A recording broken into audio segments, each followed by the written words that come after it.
সমকালীন আপনারা দেখেছেন যে একজন ভাই কওমি থেকে কোন একটি সংগঠনে গিয়েছে, যাওয়ার পরে ব্যাপকভাবে সেটার পক্ষে কাজ শুরু করে দিয়েছিল। কোন একদিন সাক্ষাৎ আমি ওনাকে বলেছিলাম, আপনার পছন্দ নিয়ে আমি টু শব্দ করব না, তবে আপনাকে আমি ছোট্ট শুধু এতটুকু বলি, কওমির সন্তান হিসাবে, ওলামায়ে দেওবন্দের কাছে পড়াশোনা করেছেন হিসাবে, যদি পূর্ব থেকে আপনি পরিকল্পিত না হন, তাদের কোনো কাজের প্রতি প্রভাবিত হয়ে, যেমন ইদানিংকালে প্রভাবিত হচ্ছে কেন, মাপকাঠি ও মানদণ্ড নষ্ট হয়ে গেছে। আমাদের অনেকের মাপকাঠি ও মানদণ্ড, সেটা কি? নির্বাচনে পাশ করলে বড় নেতা, ফেল করলে বড় নেতা নয়। বেশি ভোট পাইলে বড় নেতা, কম ভোট পাইলে বড় নেতা নয়। ক্ষমতা পাইলে ভালো দল, না পাইলে ভালো দল না। কর্মীকেও আহত হলে ওখানে 1 লাখ টাকা দিছে, ভালো দল, না দিলে ভালো দল না। ও ভাই, আমি যে আপনাকে দেখতে যাব, আমি আমার মাদ্রাসা থেকে ছুটি পেতে হবে না? আপনি আমার দায়বদ্ধতাটা দেখতে হবে না? আপনি আপনার সঙ্গী, যার দিকে আপনি আঙ্গুল তুলছেন, সে আসে না কেন, সে আমাকে টাকা দিচ্ছে না কেন, আপনারাও তো বুঝতে হবে যে আপনার সেই সঙ্গীর কাছে আদৌ টাকা আছে কিনা।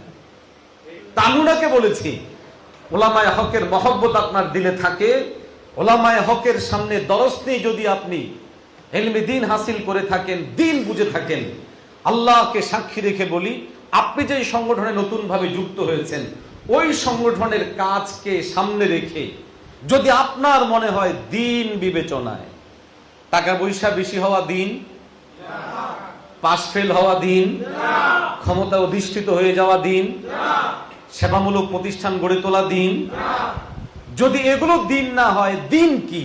আপনি যদি দ্বীন বুঝেন আর দ্বীন বিবেচনায় যদি ওই সংগঠন ইসলামী আন্দোলন বাংলাদেশ থেকেও অগ্রসর হয়, আমাকে দাওয়াত দেন, আমি আপনার হাতে বায়াত গ্রহণ করে ওই সংগঠনে যোগ দিব। আল্লাহর মেহেরবানি, সে এখন বেশ কিছুদিন থেকে ইনএক্টিভ। তার মানে সে আসলেও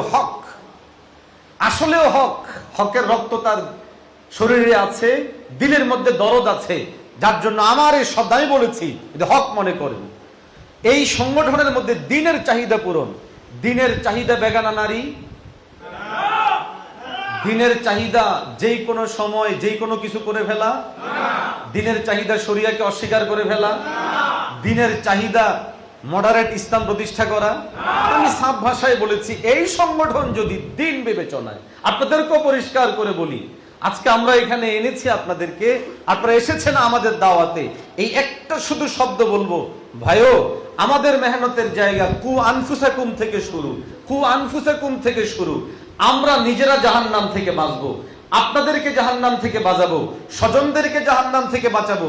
আমার 3.5 হাত বডিতে যদি ইসলাম না আসে, আমার ঘরের মধ্যে যদি ইসলাম না থাকে, আমার বিবির মধ্যে যদি ইসলাম না থাকে, আমি সংগঠন করতে গিয়ে যদি কোনো প্রতিনিয়তে গুনাহ করতে হয়, এটা দ্বীন কায়েমের সংগঠন হতে পারে না, এটা গুনাহের সংগঠন হতে পারে। অতএব আপনারা এটা আগে নিশ্চিত হয়ে নেন, আপনার ইসলামী আন্দোলন বাংলাদেশ আপনাকে কোনো গুনাহ করতে দিচ্ছে কিনা। অভিযোগ উত্থাপনের আগে আপনি নিজে প্রশ্ন করুন, এই নির্বাচনে আমরা আপনাদেরকে কোন বেগানা নারীর সামনে পেশ করেছি? কোন বেগানা নারীর কাছে বুঝিয়েছি? আমরা শরিয়ার ব্যাপারে কোন দুর্বলতা প্রকাশ করেছি? আমরা জানি পশ্চিমারা নাখোশ হবে, তবু আমরা বলেছি আমরা শরিয়া চাই। আমরা জানি ইসলামের কথা বেশি বললে হয়তো ভোট পাওয়া যাবে না, তবু আমরা বলেছি, আমরা দৃঢ়তার সাথে এখনো বলছি, ভোটের মাত্রা আরো কমলেও আমরা ইসলামের কথাটাই বলি। অতএব আমাদের এই চেতনার জায়গায় আপনি 100 প্রশ্ন করলে 100 প্রশ্নের উত্তর পাবেন। ইসলামী আন্দোলন বাংলাদেশ এটা কেন করলো না, ইসলামী আন্দোলন বাংলাদেশ এটা কেন হলো না, ইসলামী আন্দোলন বাংলাদেশ ওইটা কেন হলো না, সব প্রশ্নের জবাব ভাইও আমাদের পক্ষে সম্ভব নয়। আপনার মাকে, আপনার বোনকে, আপনার ছেলেকে বেগানা কারো সাথে হাজার মাইল সফর করানো। প্রশ্ন হবে, তা আমরা তো ব্যক্তিগত ভাবে করি, ব্যক্তিগত গুনাহ ভিন্ন জিনিস, একটা সংগঠন সাংগঠনিক ভাবে দ্বীনের কোন বিষয়কে হালকা করে ফেলা ভিন্ন জিনিস।